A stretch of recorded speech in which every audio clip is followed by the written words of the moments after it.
जय माँ इंद्राक्षी। इंद्राक्षी धाम में दर्शकों आप सभी का हम बहुत बहुत हार्दिक स्वागत करते हैं। धन त्रयोदशी और शुभ दीपावली महापर्व की आप सबको बहुत बहुत बधाई। भगवान धन्वंतरी धन त्रयोदशी में आपके घर पधारें और आपको आयुष्य का वरदान दें।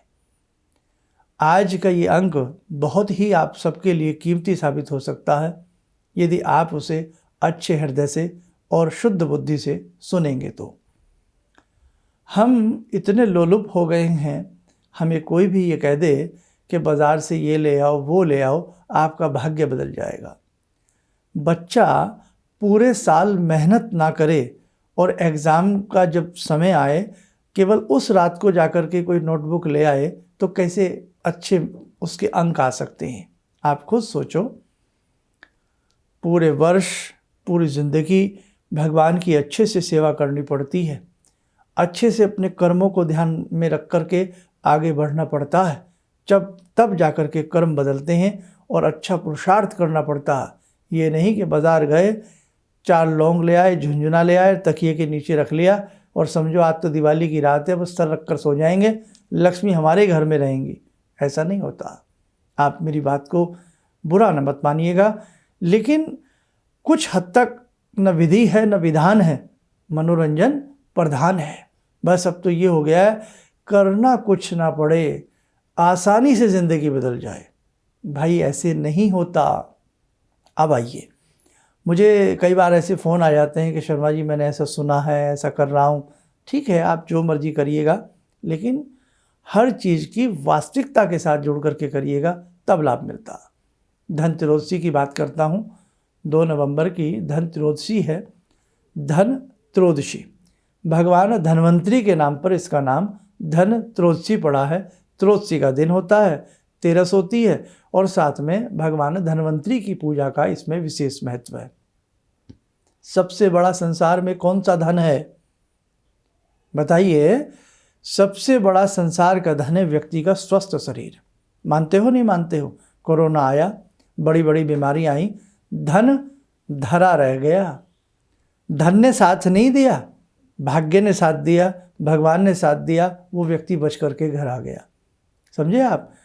भगवान धन्वंतरी की पूजा हमें धन त्रयोदशी में करनी चाहिए। भगवान धन्वंतरी कौन है? आयुर्वेद के प्रदाता हैं।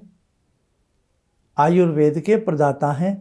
जिस समय समुद्र मंथन हुआ, हमें रत्नों की प्राप्ति हुई, उसमें से महालक्ष्मी और उसी में से भगवान धन्वंतरी श्वेत अमृत कलश लेकर के उत्पन्न हुए और पूरे विश्व को आयुर्वेद का उन्होंने ज्ञान दिया, पूरे विश्व को आयुर्वेद से माला माल कर दिया।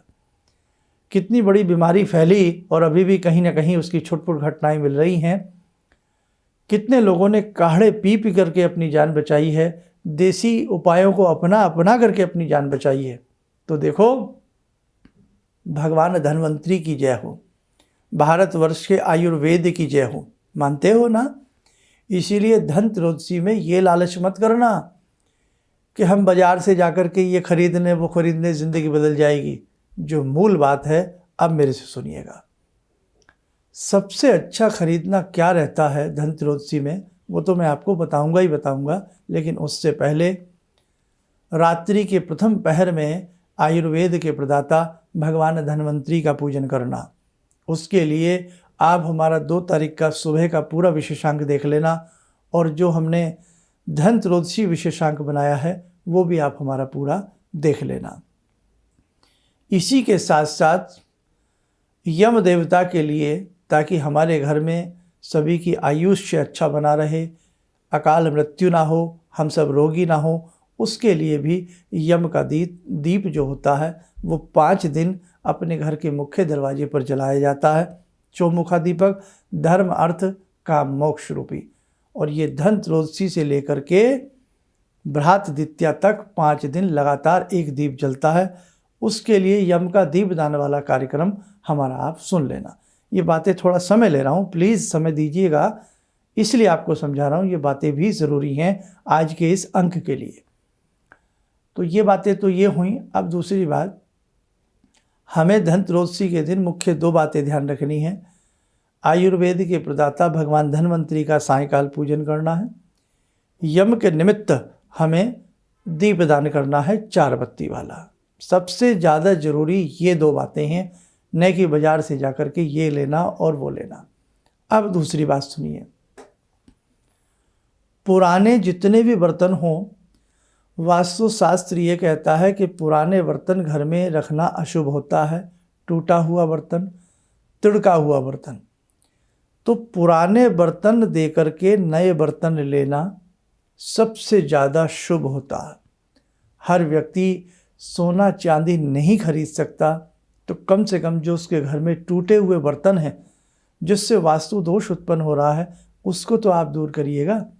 तो धनत्रयोदशी के दिन सबसे पहली बात, पुराने बर्तन बदल दें और नए बर्तन लाना भी बहुत शुभ होता है।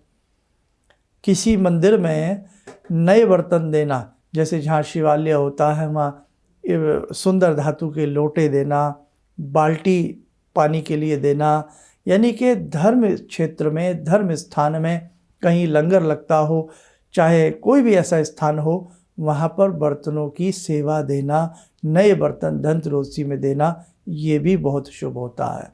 ध्यान रखना, पक्षियों के लिए, गौओं के लिए, पक्षियों के लिए नए सुंदर पात्र छत के ऊपर रखना, या कहीं ऐसे प्लॉट में, या कहीं किसी ऐसे चबूतरे पर रखना, ये भी बहुत शुभ होता है। गौशाला कहीं हो, उनके लिए साफ सुथरी धनत्रयोदशी के दिन पीने योग्य पानी के लिए नांद बनवाना, प्याऊ बनवाना, ये महाशुभ होता है। समझ गए, आ गए आपको? तो अपने लिए लोलुपता बाद में, अब अपनी बात बताता हूँ। बहुत लोगों का ये मानना है कि सोना खरीद लें तो सोना बरसेगा। बिल्कुल नहीं, मेरा मानना ये 1% भी ऐसा नहीं है। जिस व्यक्ति की हैसियत अच्छा खासा आज की महंगाई में सोना खरीदने की है, तो उसके पास तो पहले से ही लक्ष्मी है। सोचो, अगर जो व्यक्ति अच्छा खासा सोना खरीद रहा है, तो उसके पास किस चीज़ की कमी है? सोना देखो कितना महंगा, और जब कभी उसे बेचने जाओगे तो उसमें से काट कट के बिकता है, तो नुकसान हो जाता है। तो ये फायदे का सौदा नहीं है। चांदी में, रजत में सबसे ज़्यादा देवी देवताओं का वास होता है चांदी के अंदर। चांदी में शुक्र भी बसते हैं, चांदी में चंद्रमा भी बसते हैं, और रजत में लक्ष्मी का भी वास होता है। इसलिए ध्यान रखना, धनत्रयोदशी में सबसे ज़्यादा शुभ, जो मैंने 2-3 पहले बातें बताई, गौशाला के लिए, पक्षियों के लिए, टूटे बर्तनों को नए बर्तनों में बदलने के लिए सबसे ज़्यादा वो शुभ, और उसके साथ साथ चांदी खरीदना। अब चांदी में क्या खरीदें? सबसे बढ़िया, सबसे अच्छी चीज़ चांदी में क्या खरीदें? या तो लक्ष्मी माता का सिक्का, जिस पर बैठी हुई लक्ष्मी हो, उन्हीं की पूजा दीपावली की रात्रि में करना 4 नवंबर को, ठीक है? या फिर चांदी की जोत, जो चांदी की जोत होती है ना घर में, जिसमें हम जोत जलाते हैं, चांदी का दिया, भगवान के नाम पर चांदी का दिया खरीदो, ताकि वर्ष भर चांदी की जोत में हम भगवान के नाम से दीप करते रहें और हम अपनी आरती का गायन करते रहें। सबसे ज़्यादा शुभ, ध्यान रखना। अब आप अपने पीने के लिए, आपके पास हैसियत है, इतना पैसा भगवान ने सब कुछ अच्छे से किया है, तो चाहे पीने के लिए बर्तन खरीदो, सिर पे चांदी का मुकुट खरीदो, सोने का खरीदो, ये सब बाद की बातें हैं।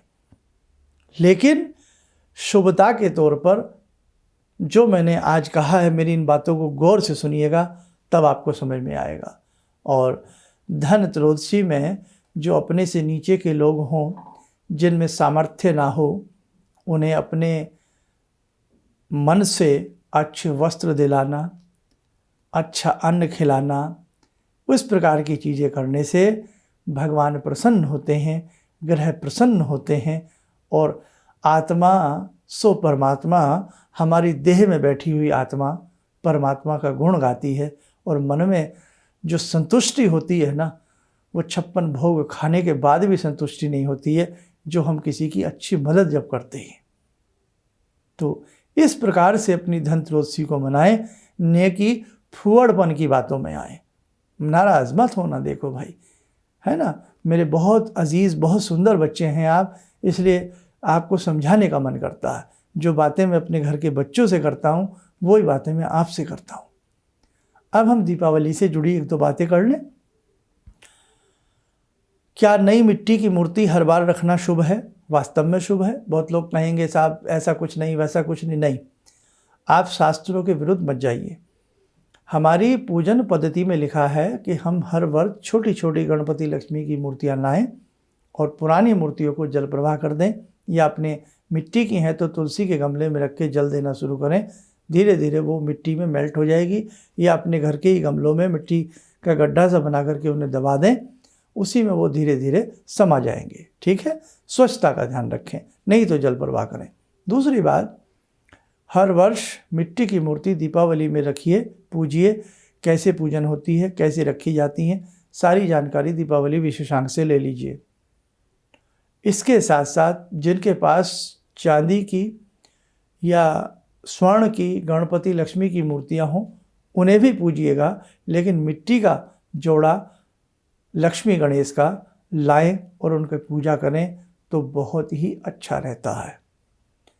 इसी के साथ घर में दीपावली के दिन लक्ष्मी जी का जो स्वरूप हो वो बैठा हुआ स्वरूप हो। हमें अष्टलक्ष्मी चाहिए, हमें गजलक्ष्मी चाहिए, हमें केवल धन लक्ष्मी नहीं चाहिए। क्यों? शरीर में नाना भांति के रोग हो जाते हैं, इसलिए हमें आयुष्य लक्ष्मी चाहिए। कई बार हम समाज में प्रतिष्ठा नहीं बना पाते, हमें मान सम्मान लक्ष्मी भी चाहिए, हमें वैभव लक्ष्मी भी चाहिए। इसलिए कहा जाता है कि अपने घर में अष्टलक्ष्मी की पूजा की जाती है। दीपावली में बिल्ली का आना शुभ होता है, बिल्ली को दूध पिलाना अच्छा होता है, और जितनी आप स्वच्छता का ध्यान दीपावली में आप रखेंगे उतना ही आपके लिए अच्छा होता है। दीपावली की रात्रि में विशेष प्रकार के मंत्र, विशेष प्रकार के यंत्र बनाना अत्यधिक शुभ होता है। कहने का भाव, बिना पुरुषार्थ के कुछ भी शुभ नहीं होता। आप सोचें कि करना कुछ ना पड़े और मिले सब कुछ जाए, ऐसे नहीं होता। भाग्य कर्म करने से भाग्य बनता है।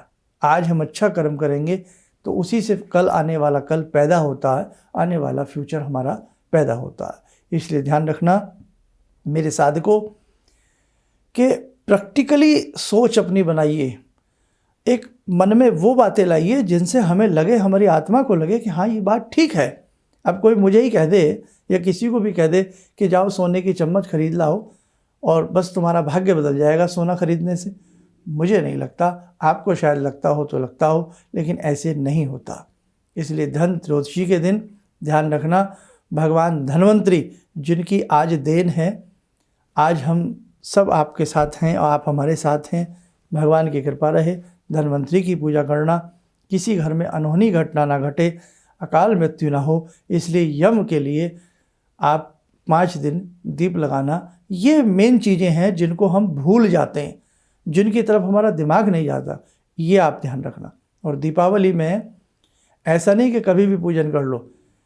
दीपावली का पूजन स्थिर लगन में किया जाता है, जो इस बार 6:06 से रात के 8 बजे तक है, या फिर रात्रि को 12:30 बजे से लेकर के लंबे समय तक रहेगा। वो समय लेट हो जाएगा, इसलिए शाम वाला ये समय रात्रि गोधूली वेले का समय मिल रहा है, बड़ा उपयुक्त समय है। इसलिए दीपावली की पूजन का प्रयास करें कि उपयुक्त समय में ही पूजन करें, तो आपको उपयुक्त लाभ की प्राप्ति होगी। जो भी हम दीपावली की रात्रि में सामान भगवती को अर्पण करते हैं, वस्तुएं अर्पण करते हैं, भोग अर्पण करते हैं, साफ स्वच्छ भोग है तो हम अपने बालकों में बांट करके उसे खा सकते हैं, कोई दोष नहीं है, किसी तरह का दोष नहीं है। फूल पत्ती, चावल, पान सुपारी, जो भी चीज़ें चढ़ी होती हैं उन्हें आराम से किसी लाल कपड़े की पोटली में बना करके साफ स्वच्छ तरीके से गड्ढा खोद कर भी दबा सकते हैं कहीं शुभ स्थल पर, और नहीं तो फिर कहीं अपने हिसाब से जो भी आप लोग करते हैं उसे करिएगा। ऐसे ना हो कि बेकदरी से दीपावली पूजन की सामग्री डस्टबिन में डाल दी जाए या कहीं भी फेंक दी जाए या लावारिस तौर से पीपल के नीचे रखाएं। लक्ष्मी गणेश की मूर्तियां साल भर जिनको आपने पूजा है, हे विघ्न विनाशक, मेरे घर में किसी तरह का कोई विघ्न ना आए, हे महालक्ष्मी, हे जगदम्बे, मेरी सारी कामनाओं को पूर्ण करें, और पता लगे पीपल के नीचे लावारिस बना करके छोड़ आए आप, कुत्ते उनका मुंह चाटें।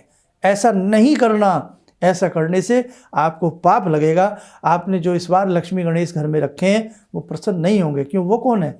वो भी तो वही है ना, बस फोटो ही तो चेंज की है आपने, पात्र तो वही है ना, करेक्टर तो वही है ना। इसलिए ध्यान रखना, ऐसी गलती ना करें। पीपल के नीचे हम हिंदुओं में पता नहीं क्या हो गया, जहाँ भी कहीं जगह मिलती है वहीं पर हम मूर्तियाँ रखाते हैं। क्यों करते हैं हम ऐसा? किस लिए कर रहे हैं हम ऐसा? यानी कि जब तक स्वार्थ था तब तक सर माथे, और जब स्वार्थ पूरा हुआ तो कहीं भी गलत बात। इसलिए ध्यान रखना, अच्छे से किसी लाल कपड़े में रैप करें, बेटे को, भैया को, पति को, अंकल को, चाचा को, नाना को, किसी को लेके जाएं, ज़मीन में शुद्ध स्थल पर कहीं गड्ढा खोदें, वहाँ उनको नीचे आप आराम से उनको शयन करा दें। या फिर कोई भी आता जाता रहता है किसी सरोवर पे, गंगा जी पे, कहीं ना कहीं जब मौका लेगा घर में एक तरफ बांध के रख दीजिएगा, जब मौका मिले तब ले जाइए और उन्हें इज्जत के साथ, अदबी के साथ, प्रेम से आप उन्हें जल प्रवाह कीजिए। सारी बातें समझिए, सारी बातें जानिए। आपके सामने कोई गलती करता है, एक बार उसे समझाने का प्रयास करिए, माने ना माने उसकी इच्छा है। जैसे आप मुझसे, बहुत लोग नाराज़ भी हो जाते हैं, हो जाएं तो हो जाएं, लेकिन धर्म के प्रति मुझे सही बात बतानी पड़ेगी, सही चिंतन को आपके सामने प्रस्तुत और प्रकट करना पड़ेगा। इसलिए ध्यान रखना। अब रही बात बाकी के जो प्रोग्राम हैं हमारे, और जो भी दीपावली के 4-5 दिन के प्रोग्राम हैं, हमारे 2 चैनल हैं हमारे नाम से, प्रोफेसर धर्मेंद्र शर्मा, और दूसरा चैनल इंद्राक्षी धाम। मेन प्रोफेसर धर्मेंद्र शर्मा नाम से जो चैनल है, उस पर रोज़ के अपडेट वाले कार्यक्रम, धनतेरस का, नरक चतुर्दशी का। नरक चतुर्दशी में भगवान हनुमान जी की पूजा की जाती है, बहुत बड़ा दिन है उस दिन, रूप चतुर्दशी भी कहते हैं। माता सीता ने अपना सुहाग, ये सिंदूर पूछ करके हनुमान जी को भेंट किया था और बोले, मेरे लाल, इससे ज़्यादा कीमती मेरे पास संसार का कोई सौभाग्य नहीं है।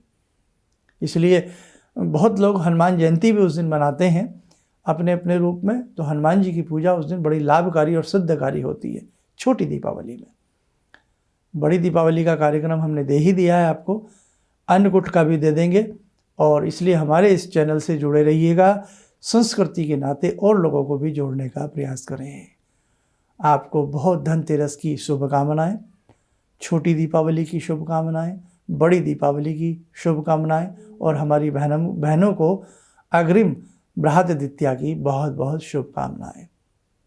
आप सब स्वस्थ रहें, सुखी रहें। इन्हीं शब्दों के साथ हम अपनी वाणी को विराम देते हैं। जय मां इंद्राक्षी। भगवान से जुड़ो, और भगवान से जुड़ने का जरिया आपने बताया, बहुत अच्छा लगा, बहुत धन्यवाद। और सनातन धर्म को जिंदा रखने के लिए आप जो प्रयास कर रहे हैं बहुत सराहनीय है। हम लोग को मौका मिला है, हम लोग भाग्यशाली हैं जो आपके करीब आने का हम लोग को मौका मिला है। किसी भी समस्या के समाधान के लिए मिले प्रसिद्ध हस्तरेखा एवं वास्तु विशेषज्ञ प्रोफेसर धर्मेंद्र शर्मा जी से। नोट: शिविर में भाग लेने हेतु एवं व्यक्तिगत रूप से मिलने के लिए कॉल करने का समय सुबह 10 बजे से शाम 6 बजे तक। हमारे विभिन्न ज्ञानवर्धक कार्यक्रम देखने के लिए आप हमें अभी सब्सक्राइब करें, बेल आइकन को प्रेस करें ताकि आप देख सकें हमारा कार्यक्रम सबसे पहले। और अधिक जानकारी के लिए फेसबुक पेज को लाइक करना न भूलें।